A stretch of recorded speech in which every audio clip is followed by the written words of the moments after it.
Live streaming has onde stopped. hoje o Matheus Granada vai conduzir um tema bem específico da Gênese. Bem, então vamos fazer uma prece de abertura. Pedir para a Ângela fazer para nós a prece, por favor, Ângela.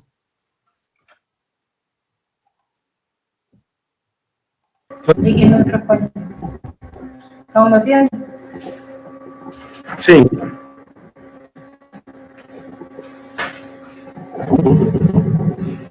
Querido Deus, Pai Celestial, obrigado por esta noite, por mais um encontro de estudo, a gente poder estar aqui presente, participando, aprendendo e falando hoje sobre um tema tão importante que é a inteligência e a moral dos espíritos e humanos. Que o Mestre Jesus nos conduza nessa pandemia, nesses desencontros, que possamos ter nossas mentes iluminadas, nossos corações cheios de amor, sempre com um pensamento positivo, para que tudo vai dar certo, para que tudo vai passar e que tudo melhore.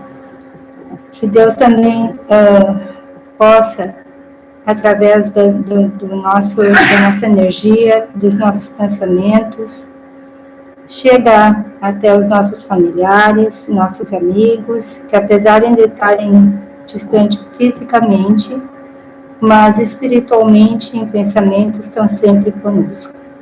Que assim seja. Assim seja. Obrigado, Ângela. De imediato, então, já passamos para o professor Marco conduzir para nós o estudo aí. Boa noite, pessoal, quem não cumprimentei ainda. E essa questão de professor, eu já falei, né, seu Éder? Aqui somos todos alunos.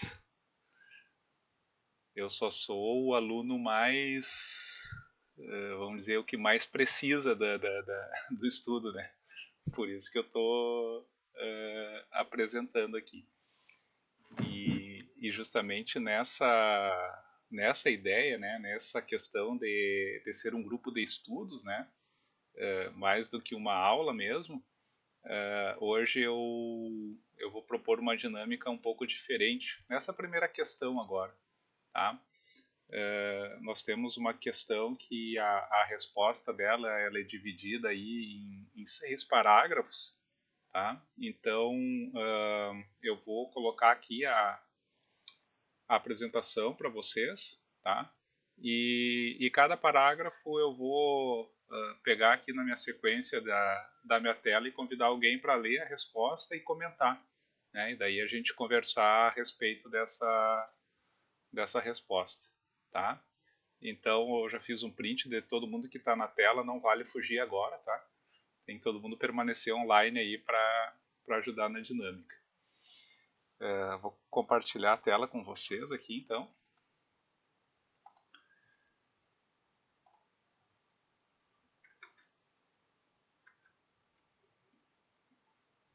Relembrando, né, onde a gente estava, a gente entrou agora na parte da intelectualidade, né? Estão vendo a minha tela ou não, pessoal? Não. Não, Marco. Tá, então eu passei a tarde tentando ajudar o Matheus a compartilhar a tela dele. Eu acho que o vírus dele pegou no meu computador aqui e agora a minha não compartilha. Eu só vou atualizar minha página aqui, só um momento.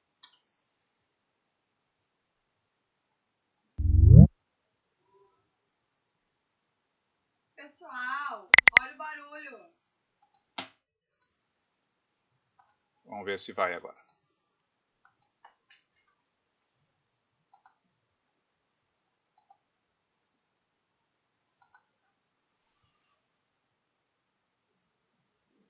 Agora foi, né?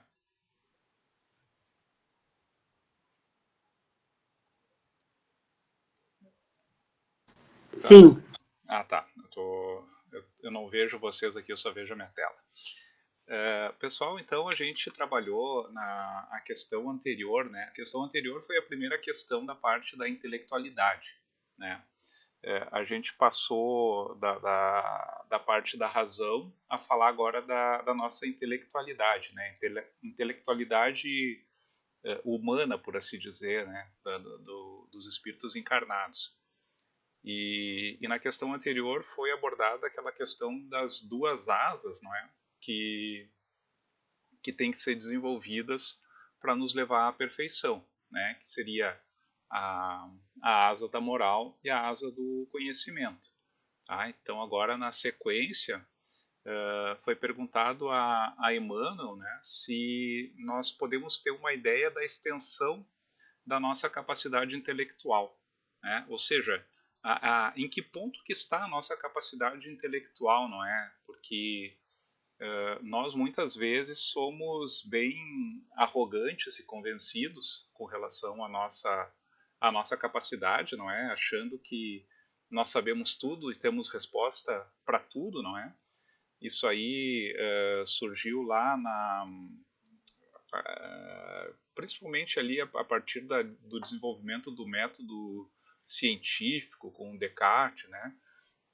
Onde passaram vamos dizer, a explicar os fenômenos da natureza através de uma metodologia, não é? E tudo aquilo que não pode ser explicado, em princípio, é porque não existe. Né? E nós acabamos criando explicações racionais para a natureza em geral, não é? Então aqui, falando agora do ponto de vista tanto do espírito encarnado quanto desencarnado, Emmanuel, ele, vamos dizer, deu essa resposta, como eu comentei com vocês, não é? Que ela está dividida aqui em 6 parágrafos, tá? Então eu vou convidar aqui cada um, quem eu for vendo aqui na minha tela, não é? Para ler a resposta e fazer o seu comentário, tá? Primeiramente eu vou convidar a senhora Lucy para ler o primeiro parágrafo e comentar para nós. Eu sabia que tu ia falar meu nome. A primeira parte ali só onde diz laços da matéria, né? Isso.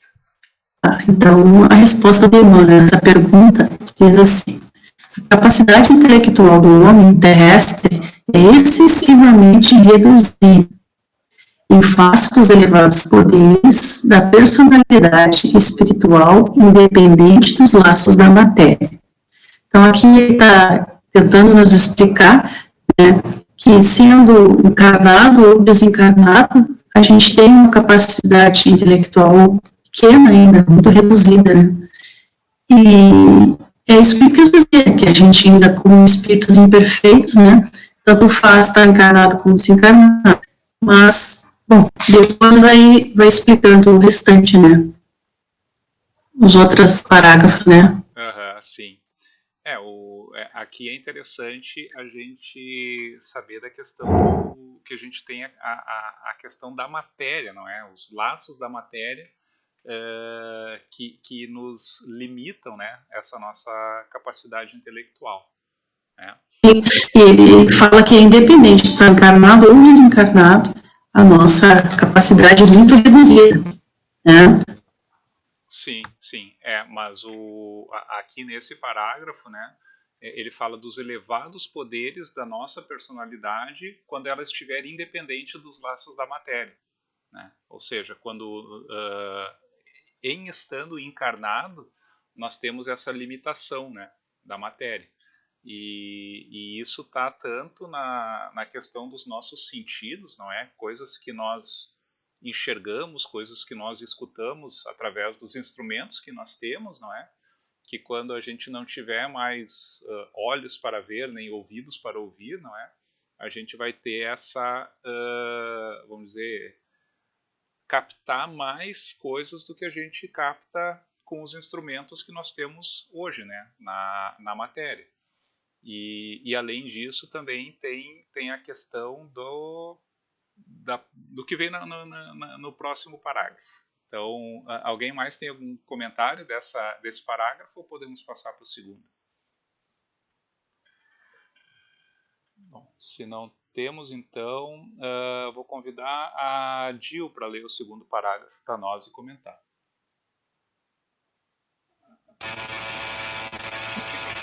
Os elos da reencarnação fazem o papel de quebra-luz sobre todas as conquistas anteriores do espírito reencarnado. Nessa sombra reside o acervo de lembranças vagas, de vocações inatas, de numerosas experiências, de valores naturais e espontâneos, a que chamais subconsciência. Eu acho que tem muito a ver com o nosso famoso véu do esquecimento, né? Que a gente recebe quando é encarnado, que faz com que a gente esqueça, né? Ou tenha vagas lembranças, como diz ali, né? Ou vagas vocações inatas. Eu acho que tem relação a isso. Quando estamos encarnados, eu acho que essa nossa capacidade intelectual, intuitiva, acho que tudo se reduz devido à matéria, né? Tá certo, prof? Prof não, colega. Inclusive, para esse comentário, Carolzinha Xavier está por aí? Diga presente, por favor. Sim, professor. Presente.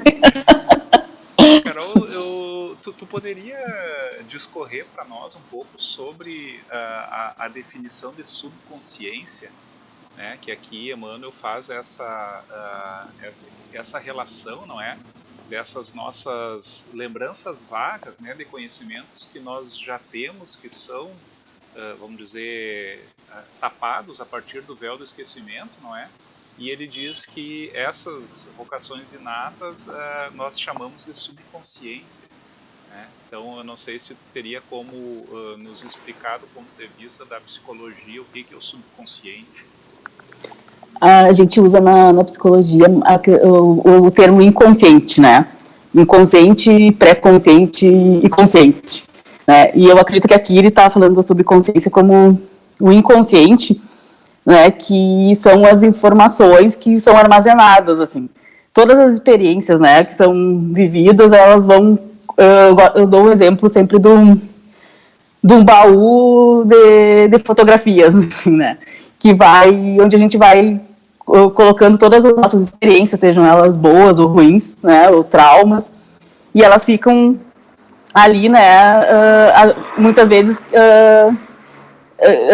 trazendo, quando não são bem resolvidas algumas situações, trazendo em questão de alguns sintomas, né, que a gente, daí entra pode ser algumas doenças psicossomáticas, os atos falhos, né, algum processo que o inconsciente, que a gente não tem acesso, também, né, que são onde está armazenado tudo que a gente viveu, que a gente vive ali, né. Então, eu acredito que nesse parágrafo que esses valores, essas experiências estão guardadas ali, né, e a gente não tem, talvez quando desencarnar, a gente vai ter esse acesso a tudo que a gente, né, com mais claramente a tudo que a gente viveu, né, todas as nossas, as lembranças, essas lembranças que durante a nossa encarnação, acredito que na matéria a gente tem lembranças vagas, daí vem essa questão, como eu falei, a gente chama de sintomas, né, que vem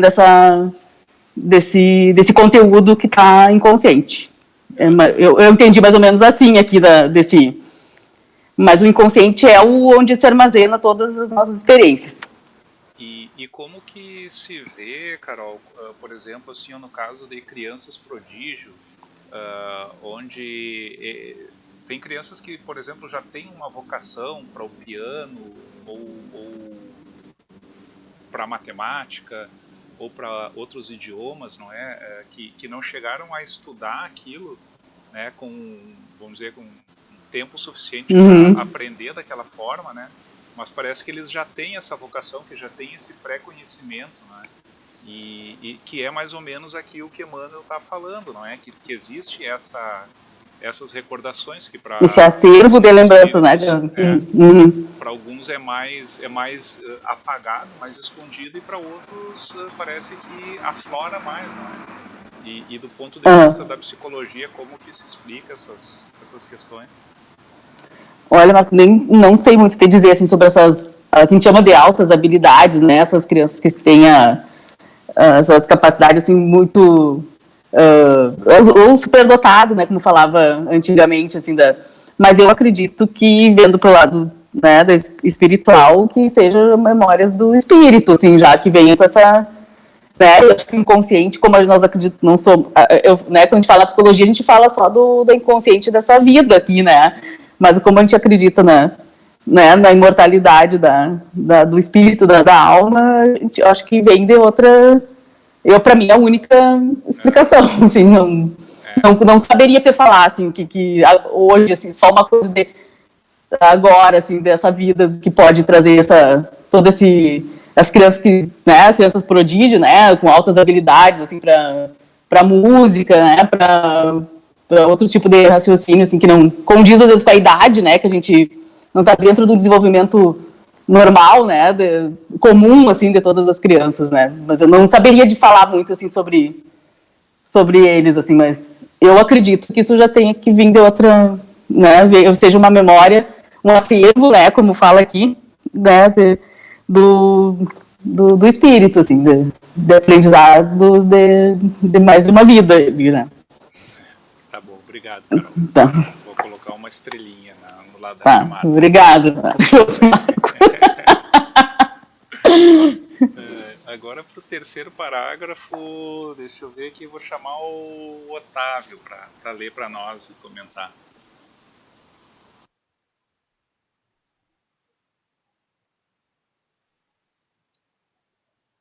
Otávio, tá por aí?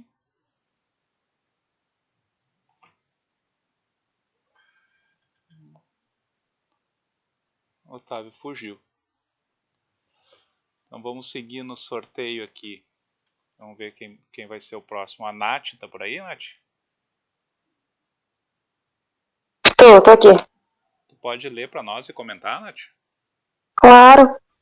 O homem comum é uma representação parcial do homem transcendente, que será reintegrado nas suas aquisições do passado, depois de haver cumprido a prova ou a missão exigidas pelas suas condições morais no mecanismo da justiça divina. Então, aqui, pelo que eu entendi, o homem comum, que somos nós, a gente é uma representação parcial do homem evoluído. A mesma coisa que a gente representa no mundo físico o mundo espiritual, né? Que depois ele vai ser reintegrado nas suas aquisições do passado.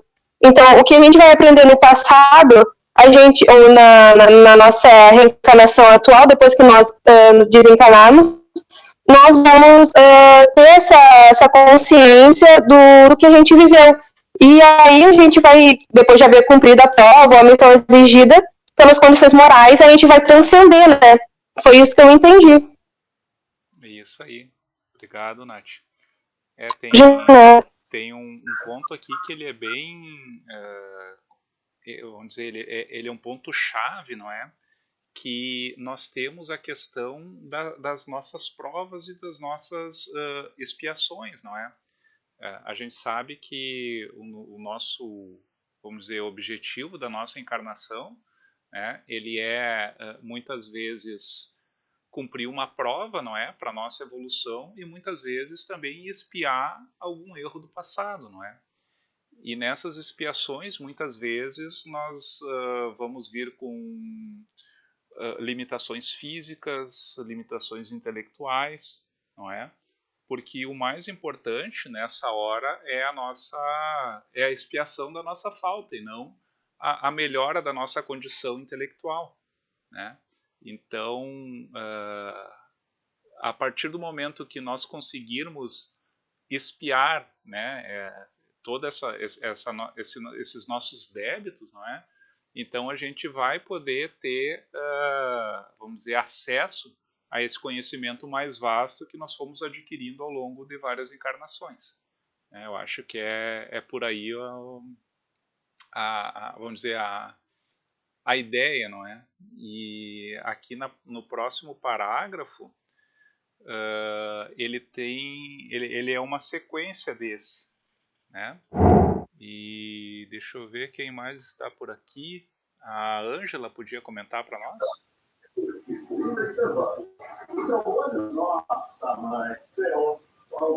Posso comentar.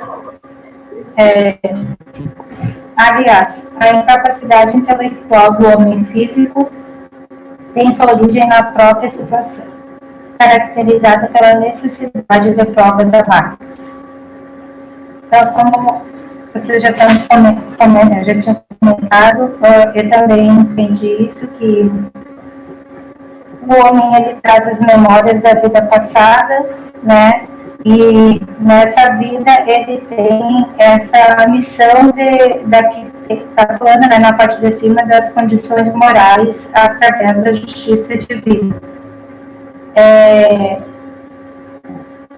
Além disso, da gente vir com as memórias da vida passada e poder aprimorar dentro da justiça divina, aqui traz que o homem físico tem sua origem, a incapacidade intelectual, quer dizer, do homem físico na sua própria origem. O que eu entendo?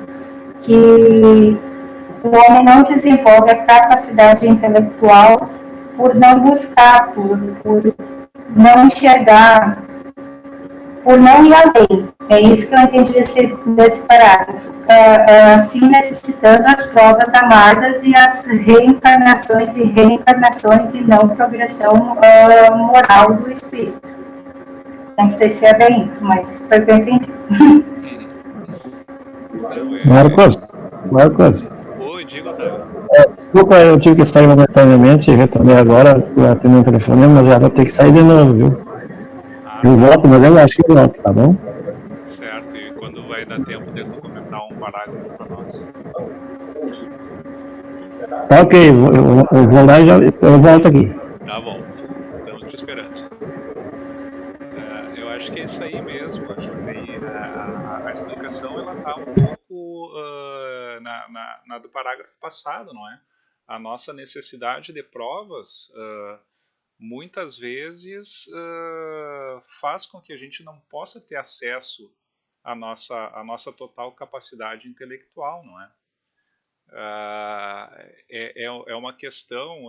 Eu estou agora lendo os romances de Emmanuel, né, ali começando por há 2000 anos, agora 50 anos depois, e a gente vê aqueles senadores romanos, não é, no auge da sua capacidade intelectual, né, com toda aquela filosofia grega embasando todos os pensamentos dele, mas moralmente muito evoluídos ainda, não é? Então isso aí exige vamos dizer, uma reencarnação posterior, muitas vezes eles reencarnarem no papel de um escravo, por exemplo, que eu não quero dar spoiler, mas é o que aconteceu com esse moço aí que está aparecendo na tela com vocês, não é? O próprio Emmanuel, que foi um senador romano e depois teve que reencarnar como escravo, não é? Então essa própria situação, muitas vezes, vai fazer com que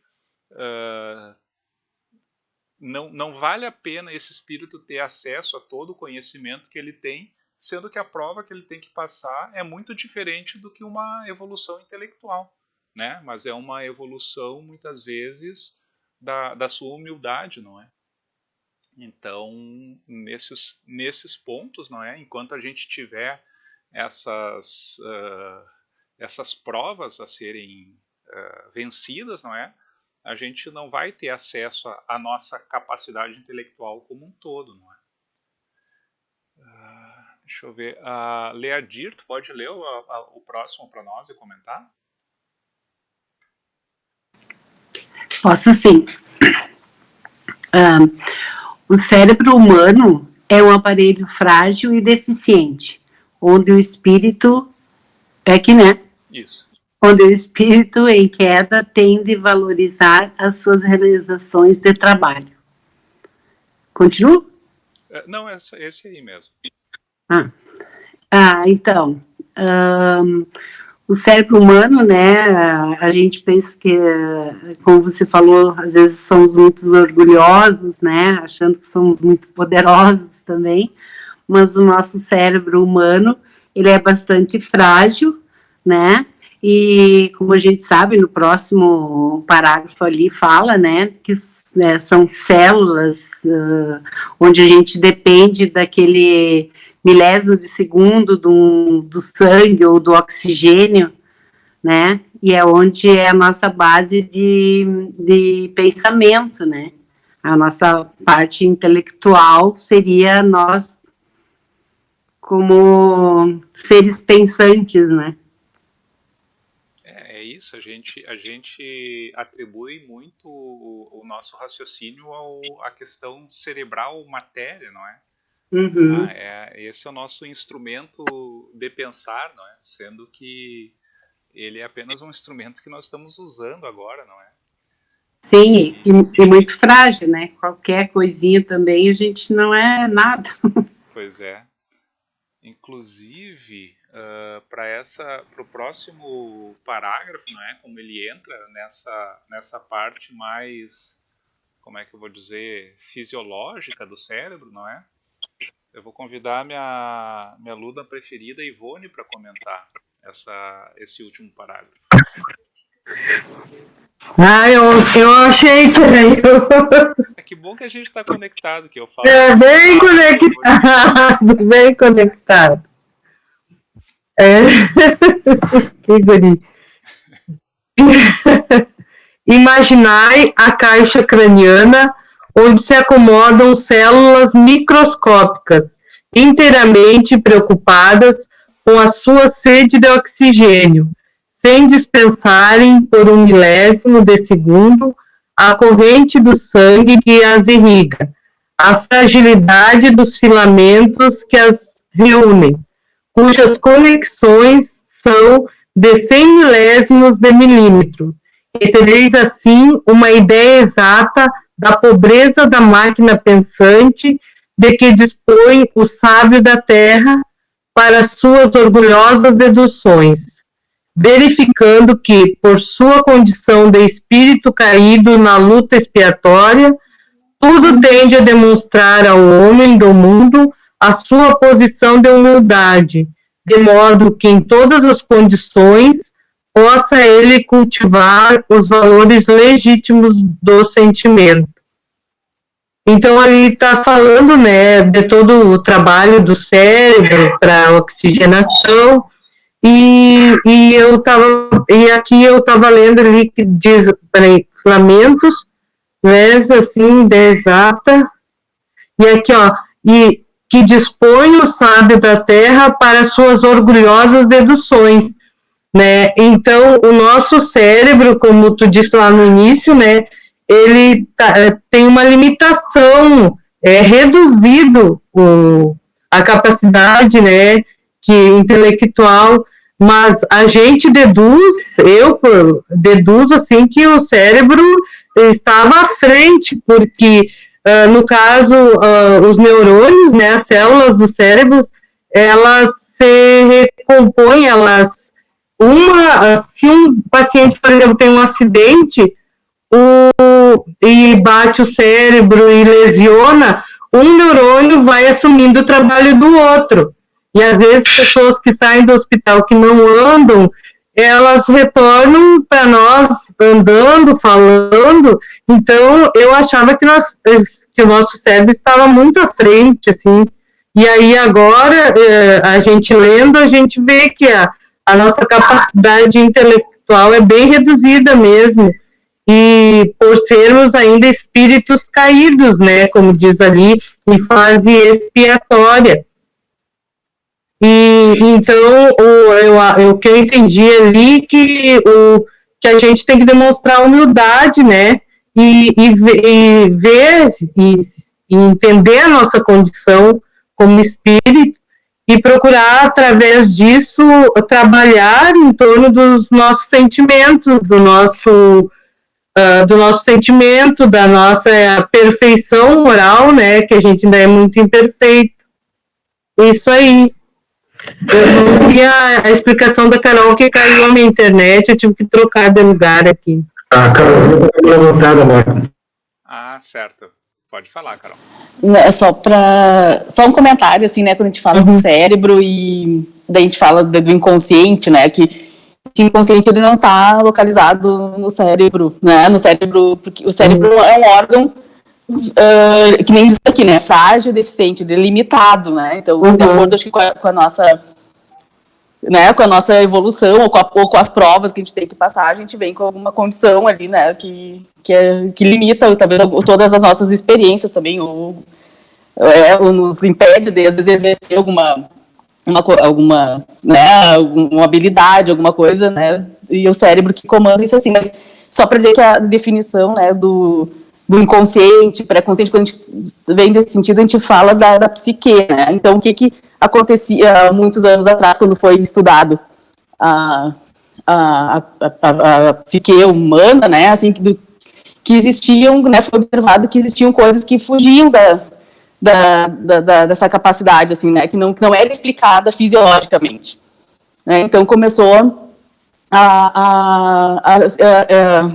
e como não sabia o que tinha por trás disso, né, assim, como que era, começaram a dar o nome da psique, que significa alma, né, então era uma coisa que não era palpável, né, que tinha uma função, que exercia influência, né, no comportamento, né, eu falo mais em questão que estudar a psicanálise e as doenças que vêm, né, as doenças que a gente chama de psicossomáticas, né, que a origem não é do cérebro, né, não é do corpo físico, né, que vem dessa questão que é considerada além, né, disso, que não era uma coisa que aparecia em exames, que era da alma, né, que era o nome que davam na época para esse termo, assim, né, de estudar o inconsciente, assim, as coisas que aconteciam sem uma explicação mais fisiológica. Então foi nesse sentido, só para diferenciar, né, que o cérebro é limitado, mas o inconsciente não tem esse limite, né, ele vai armazenar tudo ali, né, que eu atribuo a todas as experiências do nosso, tanto da vivência dessa vida, quanto, né, das experiências do nosso espírito. Né. Só para fazer esse comentário, assim, da diferença do cérebro e da psique, né, que é onde a gente fala do inconsciente, né, onde está armazenado essas outras, onde ficam armazenadas essas outras informações. Certo, obrigado, Carol. Obrigado também, Ivone. E eu acho que é isso aí mesmo, né? O nosso cérebro, ele é uma máquina muito frágil, né, e limitada. E daí, se a gente for pensar, né, por exemplo, se a sede da nossa inteligência estivesse ali, né, como que a gente pode explicar que numa encarnação, por exemplo, um AVC, ou como a própria Ivone comentou, né, um acidente aí que vai lesar o cérebro, e daqui a pouco uma pessoa que tinha um intelecto muito evoluído, não é, por uma fração de segundos, se torna uma pessoa totalmente limitada, não é? Então, a gente tem que parar de se vangloriar, não é, da nossa capacidade cerebral, não é? E procurar desenvolver mais a nossa, vamos dizer, a nossa moral, não é? Que é justamente nos livrando dessa luta expiatória, não é? Que a gente vai poder ter esse acesso, vamos dizer, sem tanta limitação, não é? É mais ou menos o que eu tirei dessa questão aí. O Kardec fala também, Marco, na Gênese, obras póstumas,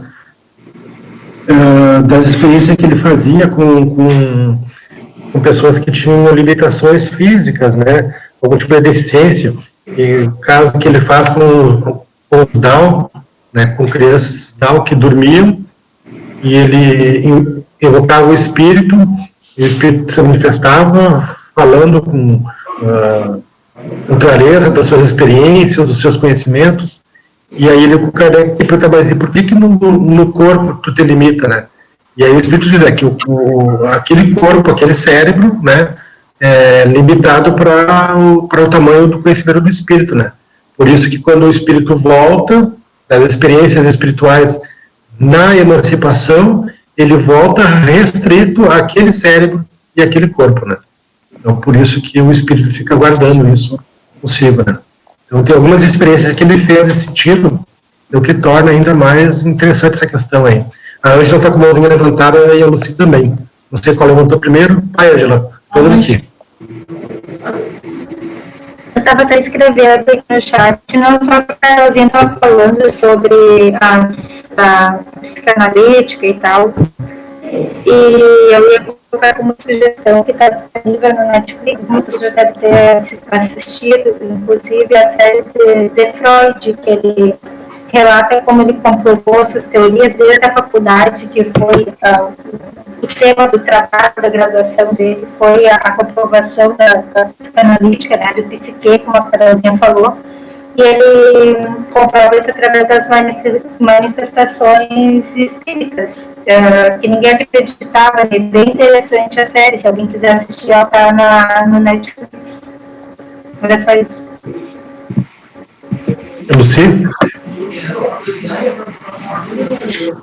Eu ouvindo no início lá falar das crianças com altas capacidades, né, que já vêm prontas, a gente fica pensando, e eles são tão inteligentes e o resto das criaturas são todas ignorantes, né? Deus foi injusto conosco. Aí eu lembrei, eu tenho um livro aqui, o Roteiro, no capítulo 7, que fala em aprimoramento, vou ler só um pedacinho. Entre outras coisas, ele fala no aprimoramento da alma, né? Entre outras coisas, ele diz assim, que encarnada na Terra, a inteligência vive entre provocações da esfera carnal e as sugestões silenciosas da mente, que a gente estava falando agora há pouco. Quanto mais intelectualizada a criatura, mais profundamente respira no plano das ideias, influenciando e sendo influenciada.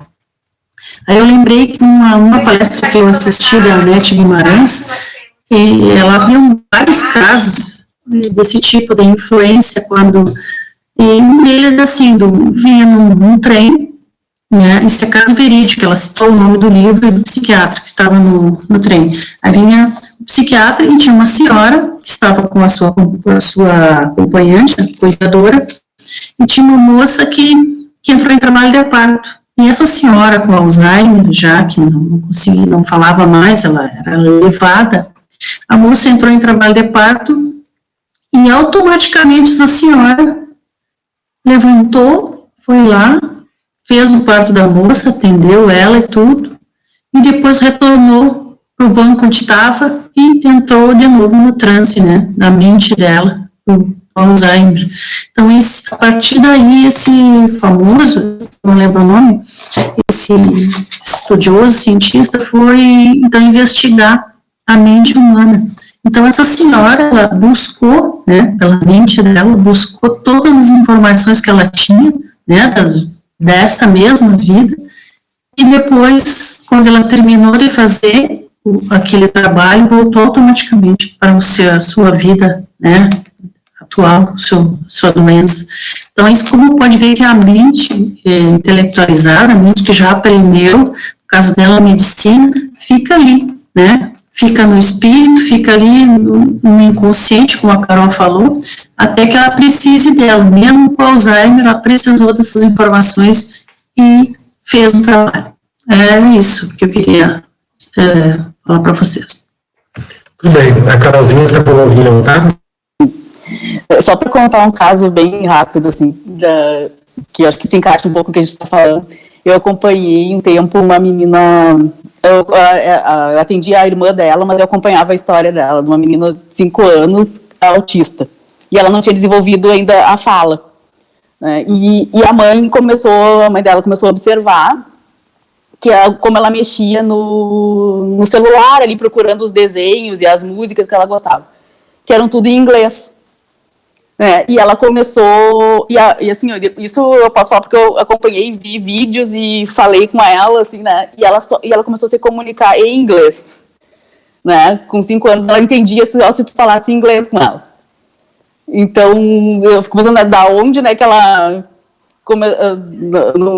a mãe, eu sei que é professora de inglês, mas nunca incentivou a falar inglês com ela, porque ela não tinha essa comunicação com a fala. E ela começou espontaneamente, assim, se comunicar, e se tu falasse inglês, ela olhava para ti, né, ela não...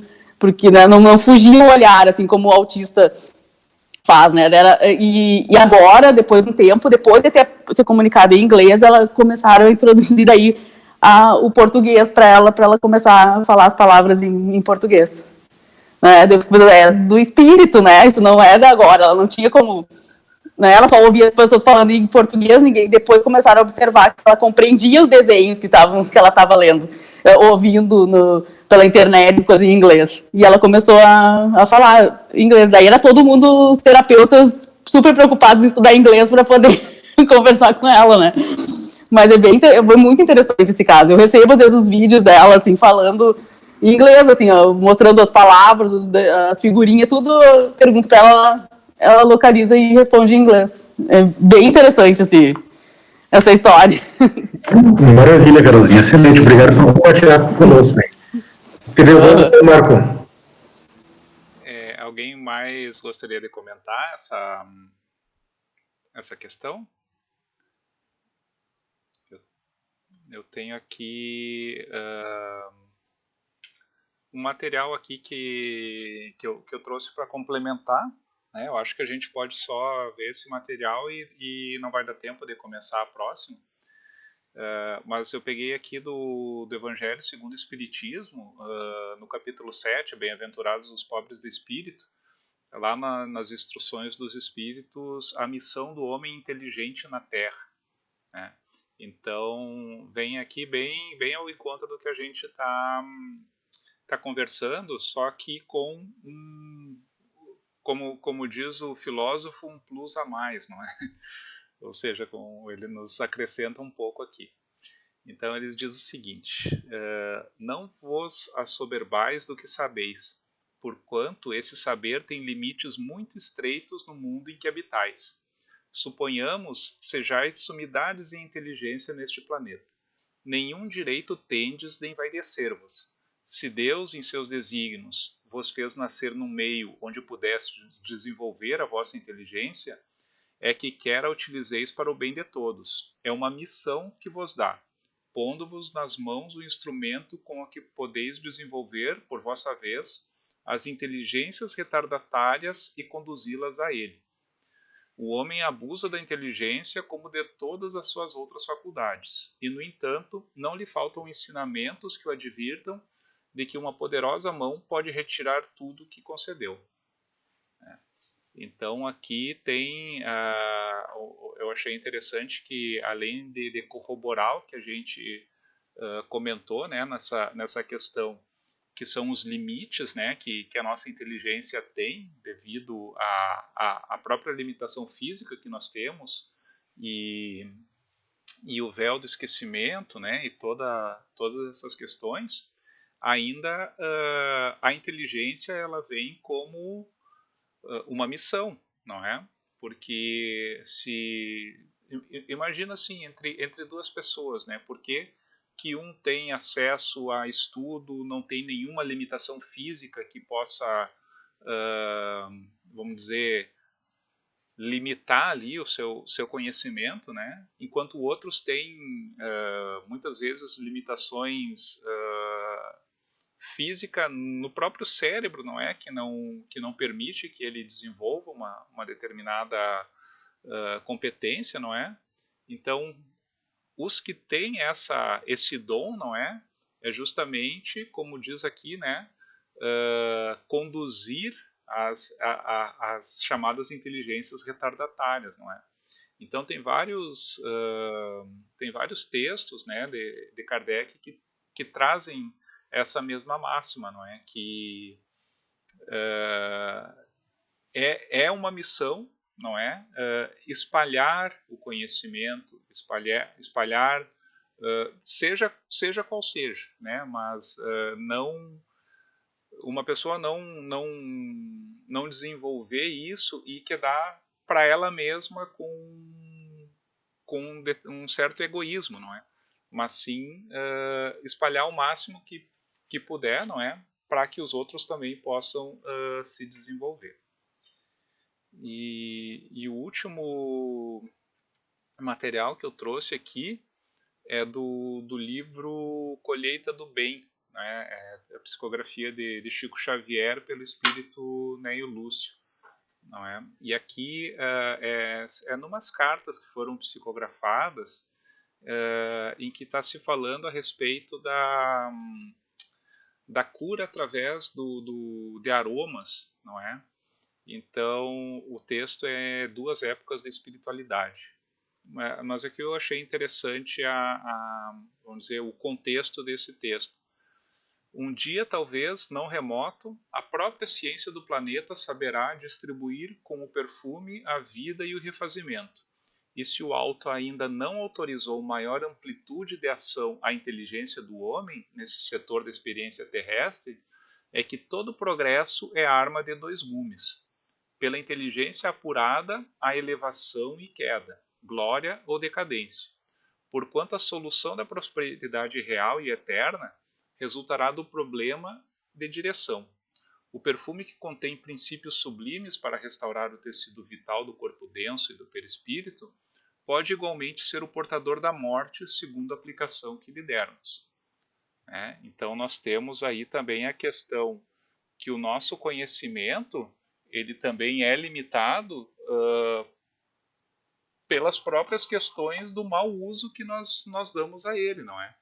Isso aí a gente já trouxe aqui muitos exemplos relacionados à bomba atômica, não é? Que foi o conhecimento que Einstein trouxe relacionando energia e matéria e do uso que o ser humano deu para esse conhecimento, não é? Então nós temos também essa limitação, não é, da nossa inteligência de acordo com a nossa elevação moral, não é?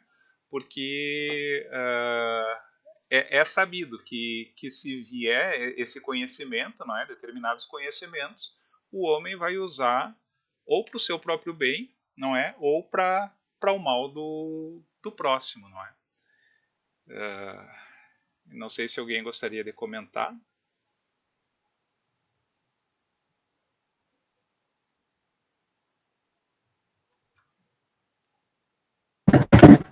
Meio mãozinha levantada, Mara. Vamos em frente. Não, mas a gente está ali com... A Sheila levantou a mãozinha ali. Na verdade, é um pouco mais uma provocação. Eu estou aqui com alguns problemas informacionais na minha casa.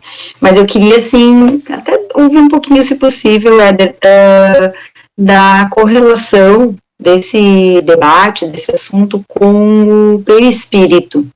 Como que fica, né, o lugar, né, do perispírito com relação à nossa consciência, porque, de certa forma, é nele que também ficam gravadas duas partes das nossas memórias, né, e vão estar à disposição nessa e outras encarnações. Não sei se é possível abordar um pouquinho por aí. Na verdade, Sheila, não fica gravado no perispírito, né? O perispírito reflete o espírito, né? É nele que está todos os arquivos, né? Como diz a Carolzinha ali, das camadas anteriores, né? Ficam armazenadas. E o perispírito, ele reflete, né? Ele é um envoltório ainda, né? Ele não tem digamos que uma vontade própria. Ele obedece. Tem autonomia, né? Na verdade, ele sempre autonomia.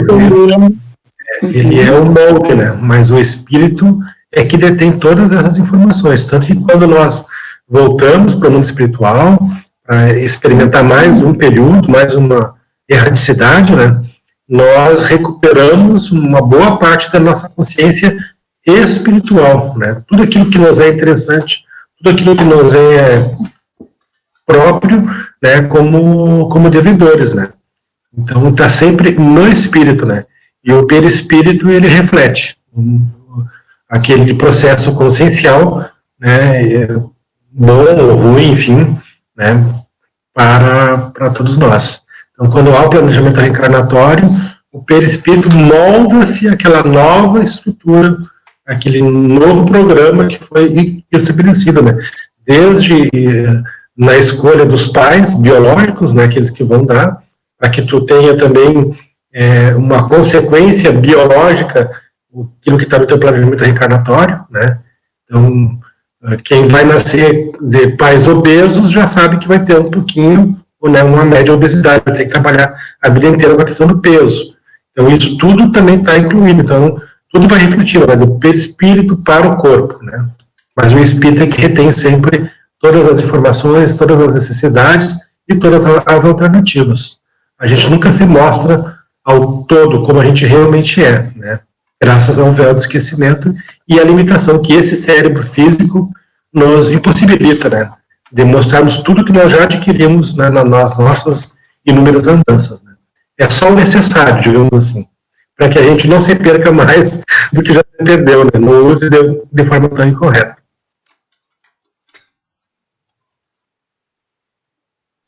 Marco?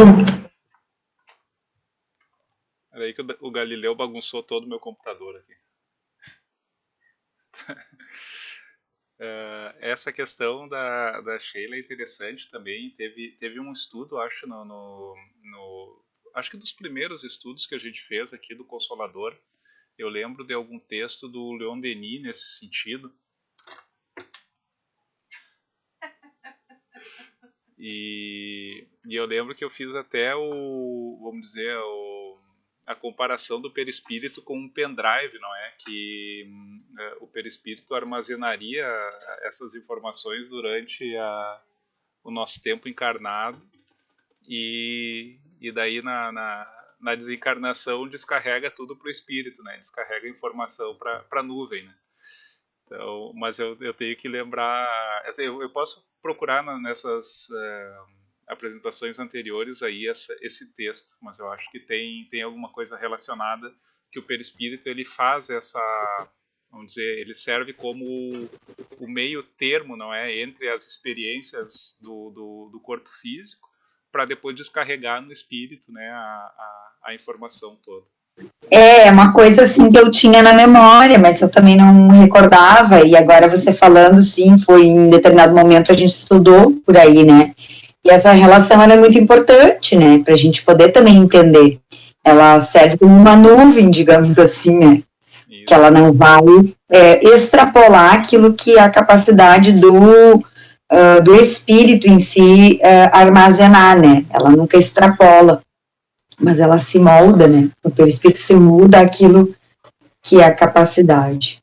O Ministério da Comunicação, no nosso lar, né? Não nosso aqui no nosso lar, ele cuida desses armazenamentos, que ele cuida dessa nuvem, né? No livro Os Mensageiros fica bem claro isso, né? Essas programações, enfim, e essas informações, né? Então, tá tudo bem organizadinho, como disse a Sheila, muito bem cuidado isso tudo aí. Bom, pessoal, da minha parte era isso. Eu peço desculpas pela pegadinha de hoje aí, que eu mudei um pouco Eu adorei, Marco, achei que foi maravilhoso. Mas eu tava sentindo falta disso, de ouvir vocês também, né, e como a gente sabe que esse aqui é um grupo de estudo, né, não é uma aula, né, são todos, estamos todos aprendendo juntos, né. Eu achei bem interessante essa dinâmica de cada um poder dar uma colaborada, não é? E aposto que foi dos últimos encontros que o pessoal ficou mais ligado assim, né, nas questões, né? Porque tá pensando, e se me chama no próximo, e se me chama? Daí tava preparadinho, né? Mas... A Ivone já comprou uma caixa de maçã, com certeza. ela vai me mandar foto de maçã, agora é tudo virtual. Ela vai mandar só pelo WhatsApp a fotinha. Tem que garantir, né? Quando for muita falta, tu leva melancia, tá, Ivone? Eu vou levar. A nota vai ser maior. Gente, muito obrigado, Marco. Foi bem dinâmico. Eu adorei essa interação. Fiquei ouvindo vozes aí que faz horas que a gente não ouve, né? Para matar um pouquinho da saudade. E muito obrigado. Na próxima semana a gente continua essa questão tão importante, né? Consolador é um livro extraordinário, nos coloca aí diante de verdades, né? Tão importantes para nossa aquisição. Muito obrigado mesmo, Marco. Muito